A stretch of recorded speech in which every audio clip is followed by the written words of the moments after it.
नमस्कार, बहुत स्वागत है आप सभी लोगों का हमारे समृद्धि आईएएस के यूट्यूब चैनल पर। और अब की बार मेंस पार्ट सीरीज में इस सीरीज के तहत आज का जो हमारा प्रश्न पत्र है वो जीएस के प्रश्न पत्र 2 से है और वैकल्पिक विवाद निवारण तंत्रों पे है, जिनमें हम बेसिकली लोक अदालत की चर्चा करेंगे। और बहुत ही महत्वपूर्ण प्रश्न है, आपकी परीक्षा में यदि आप देखेंगे तो ये अगर एक वर्ष नहीं पूछा गया है तो दूसरे वर्ष ये जरूर ही पूछा जाता है। तो आप लोग 15-20 मिनट बने रहिए, एक बहुत शानदार प्रश्न आपको यहाँ मिल जाएगा। प्रश्न हम पढ़ रहे हैं कि लोक अदालतें और वैकल्पिक समाधान तंत्रों ने न्याय तक पहुँच में सुधार किया है, लेकिन इन्हें अभी भी प्रभावी न्याय प्रदान करने में कई प्रकार की चुनौतियों का जो है वो क्या है, सामना करना पड़ रहा है। तो मैं बार बार कहता हूँ कि जब भी आपका 12 अंक का प्रश्न रहता है तो वो 2 डायमेंशंस में तो रहते ही रहते हैं। जब आप मुख्य परीक्षा देने जाएंगे तो वो जब प्रश्न पत्र मिलेगा 1 से लेकर के जो 6 तक जीएस का प्रश्न पत्र होता है, तो जब आप देखेंगे 1 से लेकर के 10 तक का प्रश्न होता है वो 8 अंक का होता है और उसे 125 शब्दों में लिखना होता है आपको। लेकिन जब 11 से 20 तक का प्रश्न आप देखेंगे तो वो 200 अंकों का होता है और उसे 200 शब्दों में लिखना होता है, 12 अंक का होता है। तो जो 12 अंक के प्रश्न होते हैं वो उसमें आयोग थोड़ा सा स्टेटमेंट बेस्ड क्वेश्चन भी पूछता है और कई डायमेंशंस में पूछता है। 2 तो एटलीस्ट वो पूछता है और बहुत संभावना है कि उसमें 3 भी आ जाए। तो आपको भी मुख्य परीक्षा में आंसर राइटिंग के समय में इसका ध्यान रखना है। टाइम टेबल तो आप जान रहे हैं, सोमवार, बुधवार, शुक्रवार शाम को 5 बजे आपको चैनल पे बने रहना है, क्योंकि यहाँ 3 दिन मेंस आंसर राइटिंग प्रोग्राम होता है। इसमें हम करंट अफेयर्स भी कभी कुछ लाते हैं, कुछ आवश्यक जो रिलेवेंट चीज़ें होती हैं वो शॉर्ट्स के माध्यम से या रील्स के माध्यम से भी वो हम कवर कराते हैं। तो ये सब चीज़ें अतिरिक्त आपको मिलती रहती हैं। संस्थान 2 बैच चला रहा है, एक तो शून्य से शिखर बैच और दूसरा अब की बार मेंस पार बैच। तो इसके बारे में आप थोड़ा सा जान लीजिए कि दोनों ही मुख्य परीक्षा को लेकर के समर्पित हैं और ये 2 प्रकृति के हैं। पहला जो शून्य से शिखर बैच है ये फाउंडेशन बैच होता है और ये उन बच्चों के लिए जो 2026-27 पीसीएस के लिए गंभीर हैं, और जो हमारा अब की बार मेंस पार बैच है ये उन बच्चों के लिए होता है जो इस बार मुख्य परीक्षा दे रहे हैं, मतलब 2025 का मुख्य परीक्षा दे रहे हैं। टारगेटेड बैच होता है, बाकी प्रक्रिया सेम होती है, अंतर केवल गति का होता है। एक में चूँकि वर्ष भर का समय मिल जाता है, 8-9 महीना आप संस्थान के साथ बने रहते हैं, तो वहाँ स्लो तरीके से आपका जो है वो बहुत बेसिक क्लियर करते हुए चीज़ों को ख़त्म किया जाता है। और जो अब की बार मेंस पार बैच है तो यहाँ संस्थान ये उम्मीद करता है कि चूँकि आप मुख्य परीक्षा लिख रहे हैं तो आपके बेसिक्स कमज़ोर नहीं होंगे, अच्छे होंगे, और हम यहाँ थोड़ा एडवांस लेवल पे चीज़ों को कराते हैं। यहाँ प्रश्नों की संख्या आपको ज़्यादा देखने को मिलेंगी, मतलब एक दिन में 4 से तो शुरुआत होती है, 6, 8, 10 तक जाती है। और यहाँ क्या है, जो शून्य से शिखर बैच है वो 2 से 4 क्वेश्चन कराए जाते हैं। प्रश्न एक बार पुनः पढ़ रहे हैं कि लोक अदालतें और वैकल्पिक समाधान तंत्रों ने न्याय तक पहुँच में सुधार किया है। तो सबसे पहले प्रश्न का एक पार्ट यही है, इसमें कह रहा है कि जो वैकल्पिक समाधान तंत्र हैं और जो लोक अदालतें हैं वो जो न्याय की व्यवस्था है उसे तृणमूल स्तर तक पहुंचाने का काम किया है, मतलब उसमें सुधार लाया है। लेकिन अभी भी इनमें क्या है कि बहुत सी चुनौतियां भी हैं।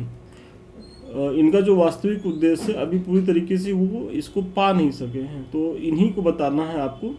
तो सबसे पहले थोड़ा सा वैकल्पिक जो विवाद समाधान तंत्र होते हैं उनके बारे में बता दीजिए कि वैकल्पिक विवाद समाधान तंत्र विवाद समाधान का एक ऐसा तंत्र है जो पारंपरिक मुकदमों की तुलना में त्वरित और कम औपचारिक विकल्प क्या है प्रदान करते हैं। मतलब यहाँ क्या है कि जो पारंपरिक जो विवाद निवारण के तंत्र हैं, जिसमें जिले स्तर पे जो लोअर कोर्ट्स होती हैं, हाई कोर्ट्स होती है, सुप्रीम कोर्ट होती हैं, तो उनकी तुलना में ये कम जो है औपचारिक होते हैं। वो तो बहुत ही औपचारिक होती हैं और बहुत टाइम टेकिंग और बहुत खर्चीली होती है। यहाँ क्या है कि वो सब उतनी फॉर्मेलिटी की ज़रूरत यहाँ नहीं आपको मिलेगी जो वैकल्पिक समाधान तंत्र हैं।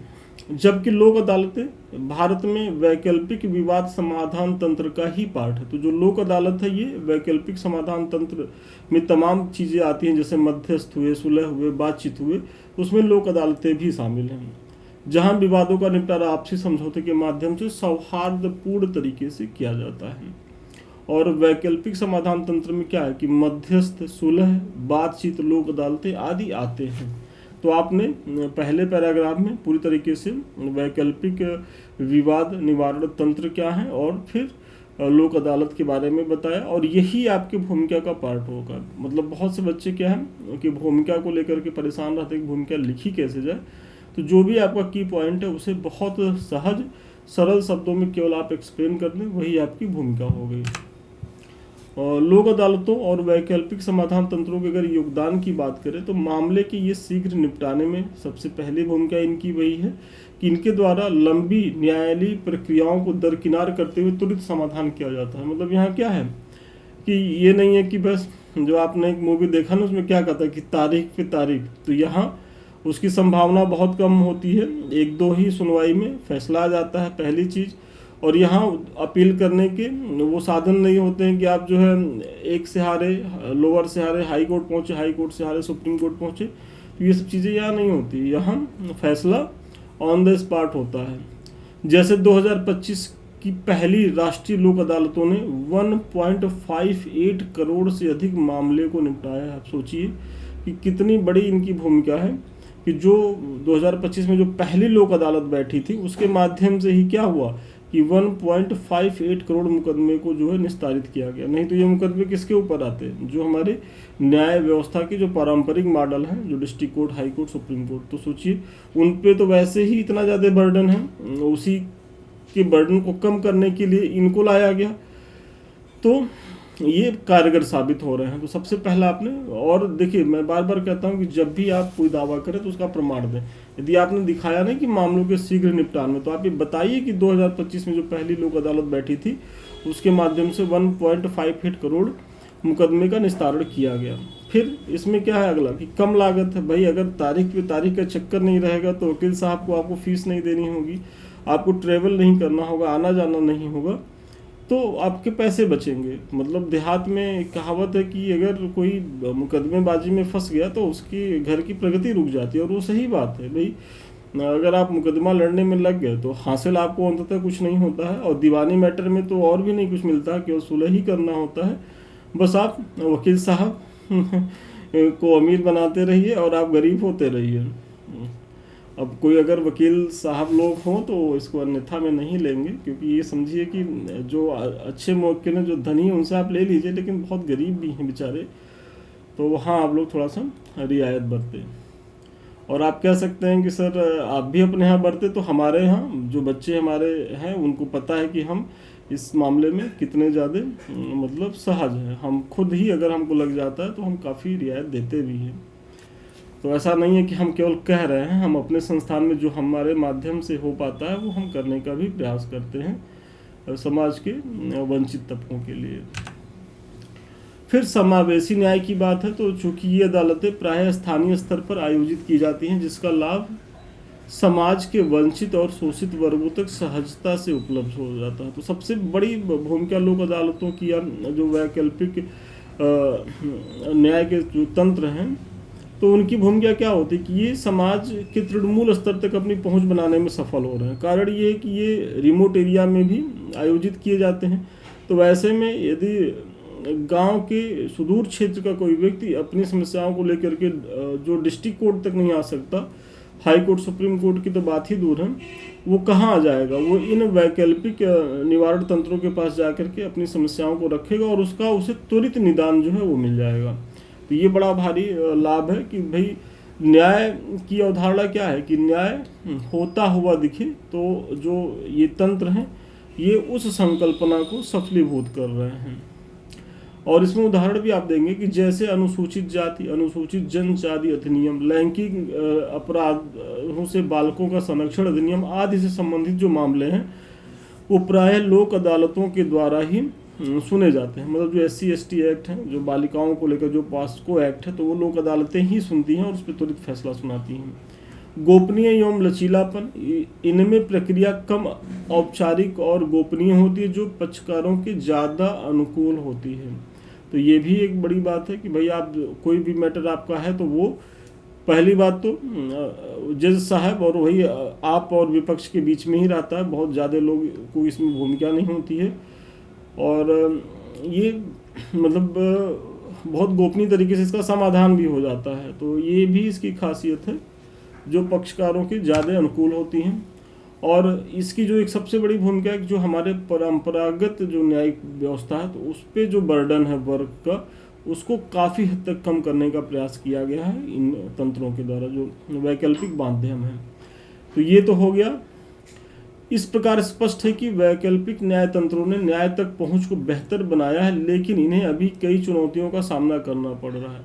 तो आपने पीछे दिखाया और आपने बताया भी किस तरीके से जो वैकल्पिक निवारण तंत्र है वो कैसे बहुत प्रभावी भूमिका में आ रहे हैं, और उसका एक एक करके आपने उदाहरण भी दिया। लेकिन प्रश्न के दूसरे पार्ट में क्या है कि वो पूछ रहा है ना कि भाई ठीक है, इनका काम जो है संतोषजनक है, लेकिन अगर देखा जाए तो उत्तम वाली स्थिति में नहीं है, अभी चुनौती है। तो उन चुनौतियों की भी चर्चा करते हुए आपको निष्कर्ष देना है। और मुख्य परीक्षा में आपको यही ध्यान रखना है। जनरली बच्चे करते क्या है कि वो लिखने में इतना मशगूल हो जाते हैं, उनको पहले पार्ट पे ही इतना फोकस हो जाते हैं कि दूसरे पार्ट में जब उनको याद आता है तो उनके पास टाइम ही कम रहता, तो बस वो 2-4 लाइन में दूसरा पार्ट लिखते हैं। तो सोचिए अगर आप बेतरतीब तरीके से आंसर राइटिंग करेंगे तो आप कैसे पास होंगे। और ये आपकी मिसमैनेजमेंट को दिखाता है, क्योंकि कॉपी आपकी जो है वो प्रेजेंट होती है, आप तो प्रेजेंट होते नहीं हैं। तो ऐसे में जो आपने कॉपी पे लिखा है वही आपके व्यक्तित्व को दिखाएगा। तो एग्जामिनर को लगेगा कि जब इसको कॉपी पे एक प्रश्न नहीं मैनेज करके अरेंज करके लिख पा रहा है, तो ये क्या ही जिला या तहसील मैनेज करेगा। तो थोड़ा सा आपके लिए वो नकारात्मक धारणा बना लेता है। और अगर नकारात्मक धारणा परीक्षक ने बना लिया, और बनी जाता है भाई, इस तरीके से आप कहीं का भूमिका में निष्कर्ष लिख रहे हैं, निष्कर्ष में भूमिका लिख रहे हैं, जहाँ जो पॉइंट याद आ रहा है वैसे लिख रहे हैं, तो फिर आपका मार्क्स कट होगा ही होगा, और होना भी चाहिए। क्योंकि आंसर राइटिंग क्या है कि एक बहुत ही वैज्ञानिक तरीका होता है इसको लिखने का। ये नहीं है कि जहाँ जैसे जो याद आया आपने लिख दिया, नहीं। मतलब ये ऐसा है कि आपने सारा डिस, भाई आपके पास है डिस मतलब कंटेंट, आप कंटेंट स्तर पे बहुत मजबूत हैं, पीटी पास किए हुए बच्चे हैं, आप लोग मेहनती हैं, कंटेंट तो है, लेकिन उस कंटेंट को कैसे, उस डिश को कैसे थाली में बहुत आकर्षक तरीके से परोसना है। कभी आप 5 स्टार होटल में जाइए और लोकल किसी रेस्टोरेंट में बैठिए खाना खाने, तो दोनों में आपको फ़र्क दिखेगा। ऐसा नहीं है कि वो आपको सोना चांदी खिला देगा, वही डिशेज रहेंगी, लेकिन उनके सर्व करने का तरीका, उनकी सफाई की चीज़ें, और उनका फिर जो उनके वैरा होते हैं वो कितने डिसिप्लिन होते हैं कि आप की चीज़ें ख़त्म नहीं हो रही, फिर वो खड़े हैं लेकर के। तो ये सारी चीज़ें जो है लोगों को 5 स्टार के प्रति जो एक आकर्षण पैदा करता है। तो आपको भी अपने आंसर राइटिंग में एक आकर्षण पैदा करना है, क्योंकि जब तक आप, भाई एग्जामिनर को क्यों आप पे आकर्षित होगा, कोई आप उसके रिश्तेदार तो है नहीं। अगर आप रिश्तेदार भी होंगे तो वो जानेगा नहीं कि आप उसके रिश्तेदार हैं। तो ऐसे में आपको अपनी कॉपी पे ही कलाकारी करके उसको बहुत अच्छे से फ्रेम करके लिखना होगा। बहुत कटपिट नहीं करना है, बहुत साफ सरल शब्दों में लिखना है। मतलब ऐसा नहीं है कि 4 लाइन लिखे तो 1 लाइन कट कर दिए, या तो ये सब चीज़ों से बचना है। अगर ये सब चीज़ों से बचेंगे तो मुख्य परीक्षा में अगर आप प्रश्न छोड़ के नहीं आएंगे तो मुख्य परीक्षा पास भी कर जाएंगे। ठीक है, तो अब थोड़ा चुनौतियों को देख लेते हैं। बीच बीच में थोड़ा समझाइश ज़रूरी होती है आप लोगों को, क्योंकि देखिए ये इसलिए हम इतना बोलते हैं क्योंकि हम लोग का एक व्यक्तिगत अनुभव रहा है कई मेंस इंटरव्यू देने का, और साथ ही साथ चूँकि हम 2017 से इस फील्ड में हैं, टीचिंग लाइन में, तो हम लोग यूपीएससी के बच्चों को ट्रेन करते हैं। और अब इधर 2 साल से जब से हमारा संस्थान समृद्धि आ गया है, तो स्टेट पीसीएस के बच्चों को भी हम देख रहे हैं। तो पता है कि आप लोग गलतियां कहाँ से करते हैं, कहाँ से चूकते हैं। तो उन्हीं अनुभवों को आपसे साझा करते हैं ताकि आप लोग जो है इन अनुभवों से सीखें और एक ही बार में यूपीएससी पास कर जाएं। तो चुनौतियों में सबसे पहले कि स्वैच्छिक प्रकृति, लोक अदालतों में भागीदारी पूरी तरह स्वैच्छिक होती है, और यदि कोई पक्षकार इनकार कर दे तो मामला निपटाया नहीं जा सकता, उसे नियमित अदालतों को भेज दिया जाता है। तो सबसे बड़ी चुनौती होती है यही कि यहाँ बाध्यकारी चीज़ें नहीं होती हैं। 2 लोग बैठे हैं, चूँकि ये मध्यस्थता का माध्यम होता है, सुलह का माध्यम होता है, तो मध्यस्थता सुलह तभी हो सकती है जब दोनों पक्षकार उस पर राजी हो। अगर कोई भी एक राजी नहीं हुआ तो ये क्या होगा, फिर इसके प्रयास वहीं ख़त्म हो जाएंगे और ये जो नियमित अदालतें हैं उनमें आपके मुकदमे को ट्रांसफ़र कर दिया जाता है। तो सबसे पहली चुनौती तो यही है। फिर इसमें क्या होता है कि अनुचित समझौतों की संभावना बहुत ज़्यादा रहती है। कैसे, तो विशेष रूप से यह तब होता है जब गरीबवादी बैंकों या बीमा कंपनियों जैसे शक्तिशाली संस्थाओं का सामना करना पड़ता है। मतलब आप ऐसे समझिए कि कोई गरीब व्यक्ति है और उसके यहाँ कोई दुर्घटना हो गई, उसने बीमा क्लेम किया, तो जो बीमा कंपनियां होती हैं, जो बैंक होते हैं, तो वो तो काफ़ी पावरफुल होते हैं, वो काफ़ी अच्छा अपना पक्ष रखते हैं अपने लीगल एडवाइज़र के द्वारा। तो ऐसे में इसमें बहुत, और वो कुछ हद तक जो न्यायाधीश होते हैं उनको भी प्रभावित करने का प्रयास करते हैं प्रलोभन के माध्यम से। तो नुकसान किसका हो जाता है, जो गरीब व्यक्ति होता है, जो पिछड़ा तबका होता है समाज का, जो अपने अधिकारों को नहीं जान पाता है। तो ये प्रयास होता है कि उसको मतलब औने पौने में भी समझौता करा करके अपनी चीज़ों को कर लेना। फिर कमज़ोर क्रियान्वयन इसका है, जैसे मामले के निपटारे के बाद एक पक्ष द्वारा अनुपालन न करने पर दूसरे पक्ष को न्यायालय का रुख करना पड़ता है। कि मतलब होता क्या है कि इसका कमज़ोर क्रियान्वयन, कि दो पक्षकार हैं, वो वहाँ समझौता किए मेज पे बैठ करके, और उसके बाद भी जब वहाँ से निकले अदालत से, लोक अदालत से, तो क्या हुआ, एक ही व्यक्ति मानने से मना कर दिया। मतलब तो ऐसे में कोई ऐसा कानूनी प्रावधान नहीं होता कि जो नहीं मान रहा उसके ऊपर कोई लीगल कार्रवाई करी जाए। यहाँ पूरी तरीके से चीज़ें म्यूचुअल अंडरस्टैंडिंग पे डिपेंड करती हैं। अगर कोई बदमाश प्रकृति का, उसका नेचर ही झगड़ालू है, तो वो समझौते के मेज़ पे बैठ गया, फिर भी वो आगे चल के विड्रॉ कर लेगा खुद को। तो ऐसे में चीज़ें और उलझती चली जाती हैं। फिर जो एक यूनिवर्सल पॉइंट है, मतलब भारत के हर विभागों में समस्याएं हैं कि कर्मचारियों की कमी। तो ये जो लोक अदालतें होती हैं वो भी इसको फेस करती हैं, क्योंकि भारत इतना विविधतापूर्ण देश, इतना ही विशाल जनसंख्या है। तो ऐसे में जो ये हैं वो बहुत सीमित है अभी, और जो हैं भी, जो एक तो सीमित है और उसमें भी वर्क फोर्स की कमी है। मतलब लोग उस लेवल पे अभी अपॉइंटमेंट उनका नहीं हुआ है। जैसे आप इसका एक उदाहरण दे सकते हैं कि 2025 तक राजस्थान के 16 जिलों में जो स्थायी लोक अदालतें थी वो कार्य करना ही बंद कर दी। क्यों? क्योंकि वहाँ क्या है, न तो न्यायाधीश हैं और न ही कर्मचारी हैं, मतलब पीठासीन अधिकारी वहाँ नहीं है। तो ऐसे में चीज़ें प्रभावित हुई। फिर जन जागरूकता की भी कमी है। अभी भी लोग क्या है कि बस वही जो तहसील की कचहरी है, ज़िले की कचहरी है, हाई कोर्ट है, वहीं तक जाते हैं। उनको लगता है कि यही व्यवस्था है, और इन जो वैकल्पिक जो न्याय तंत्र हैं तो उसको लेकर के उस तरीके का भी लोगों में जागरूकता नहीं है। लोग जान ही रहे हैं कि ये भी कुछ होता है जो हमारे समस्याओं का समाधान कर सके। तो ये सारी चुनौतियां हैं वैकल्पिक विवाद निवारण तंत्रों के बीच। तो ये सब बताते हुए आपको एक छोटा सा निष्कर्ष देना है कि इस प्रकार स्पष्ट है कि ये वैकल्पिक तंत्र कई संभावनाओं के बावजूद भी चुनौतीग्रस्त हैं। इन्हें मजबूत करने के लिए मध्यस्थों की क्षमता निर्माण, बेहतर न्यायिक निगरानी तंत्र और अनुचित समझौतों को रोकने आदि के प्रयास करने होंगे, ताकि ये प्रभावी रूप से अपने उत्तरदायित्वों का क्या कर सके, निर्वहन कर सके। तो आज के प्रश्न का उत्तर यहीं तक था, और मुझे बड़ा भरोसा है कि ये प्रश्न जो है न केवल आपको एक मॉडल उत्तर मिला होगा, बल्कि भूमिका कैसे लिखनी है, निष्कर्ष कैसे लिखना है और बीच का पार्ट कैसे लिखना है, इसके बारे में भी हम कुछ बता पाए होंगे। तो चलिए, आज के प्रश्न का उत्तर तो खैर यहीं तक था। इसके बारे में मैंने स्टार्टिंग में ही चर्चा कर दी। यहाँ क्या है कि आपको डेली प्रश्न दिए जाते हैं, और प्रश्न उत्तर के माध्यम से देखिए आप लाख ज्ञान रखे रहिए, लेकिन अगर आप आंसर राइटिंग नहीं कर रहे तो ज्ञान आपकी परीक्षा में नहीं निकलेगा और आप उसको लेकर के बहुत सहज स्थिति में नहीं रहेंगे। तो संस्थान का ये प्रयास ही है कि आपको आंसर राइटिंग के माध्यम से जो भी आप पढ़ रहे हैं उसको आपकी कॉपी पे निकलवाएं।